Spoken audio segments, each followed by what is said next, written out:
अवधूत चिंतन श्री गुरुदेव दत्त श्री स्वामी समर्थ। श्री गुरुदेव दत्तात्रेयांचा चौथा अवतार कालाग्निशमन।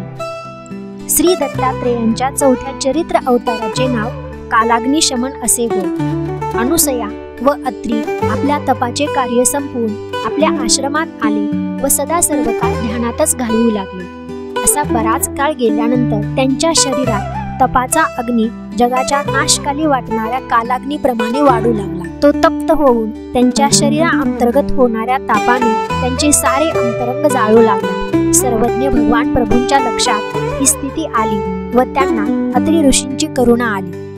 डोक्यातील कवटी भंग करून ह्या तापाच्या शांतीकरिता प्रभू स्वतःच्या शरीरात प्रवेश करते झाले। ऋषींच्या पायाच्या तळव्यापासून मस्तकापर्यंत जो दाह कालाग्नीने उत्पन्न केला होता त्याचे शमन करून शांत स्वरूप धारण करून प्रभू अत्री ऋषींसमोर उभे ठाकले। स्वस्थ हृदयी ऋषींनी डोळे उघडले। पुत्र कामना असलेली आपली भार्या त्यांना दिसली। तपोबलाने प्रकाशमान झालेले एक तेज त्यांच्या डोळ्यातून बाहेर पडले व त्याने आकाश व पृथ्वी व्यापले। सर्व लोकांसमोर त्याच तेजपुंजाने अनुसयेच्या पोटात प्रवेश केला।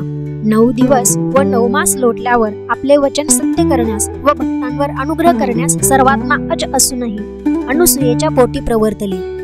ज्या मासात चांगली निष्पत्ती होते अशा मार्गशीर्ष मासी शुक्ल पक्षी बुधवारी मृग नक्षत्रावर श्री प्रभूंनी पौर्णिमेच्या प्रदोष काळी आपला अवतार संपन्न केला। स्कंद पुराणाने याला पुष्टी दिली असली तरी पद्म पुराणात मार्गशीर्ष शुद्ध चतुर्दशी बुधवारी रोहिणी नक्षत्राच्या प्रथम प्रहरी दिगंबर अवतरले असा उल्लेख आढळतो। निर्विकल्प शुद्ध माया गुणातीत असलेल्या या बालरूपी दत्तात्रेयाने अनुसयेचे दूत प्राशन करून आपल्या लीला सुरू केल्या।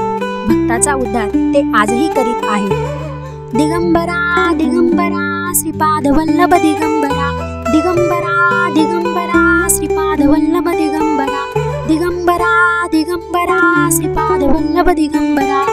अवधूत चिंतन श्री गुरुदेव दत्त श्री स्वामी समर्थ।